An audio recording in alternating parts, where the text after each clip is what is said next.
clicked on this video, chances are you've set financial goals before. Maybe you decided to save more, invest more, spend less. And somehow, a few weeks later, life happened.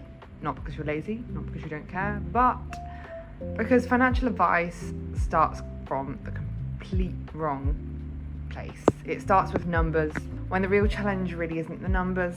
It's actually that we assume better financial decisions come from knowing more. But after working as a financial planner, specialising in behavioural finance, I've realised something surprisingly simple. People don't actually make decisions based purely on what they know.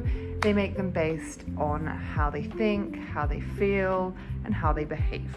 So today we're going to forget about budgets, and instead I want to introduce a way of thinking that sits underneath a good financial plan. So just to give you a bit of an analogy, imagine someone handed you a pack of seeds. Your first question probably wouldn't be, how often should I water them? You'd probably say, what am I trying to grow? I have little plants. I love little plants. Anyway, some of them look like they might be dying, but whatever. That's not the point. Money works exactly the same way. People jump straight into techniques. Should I invest? Should I save? Should I buy a house? What mortgage rate should I get? What sort of investment should I be putting everything into? Should I overpay my mortgage? And they're all reasonable, completely reasonable questions, but they just come too early.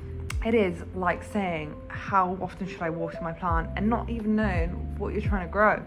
Because here's the thing, if you don't know what you're trying to build, every financial decision is a bit of guesswork.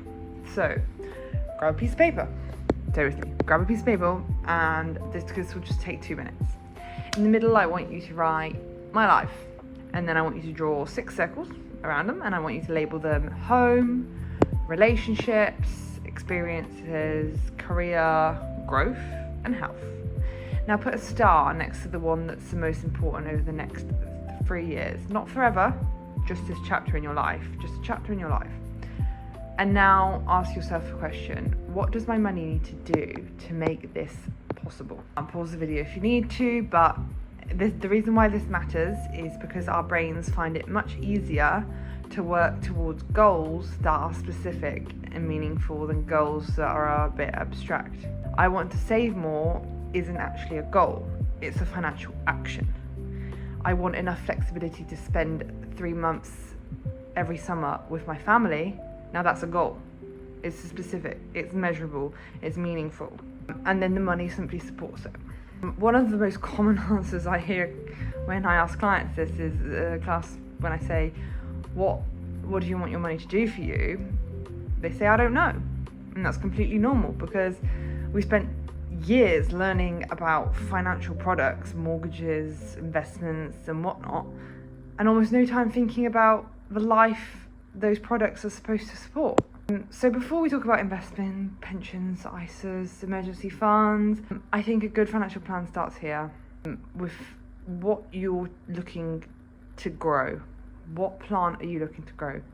Because once you know that, it becomes a hell of a lot easier to organise your finances around it. This is a new little series I'm doing, and this, I guess we can call it the first page of my financial wellbeing journal. And this is a series where I'll use practical behavioural science, financial planning, simple exercises that can help clarify and make better financial decisions.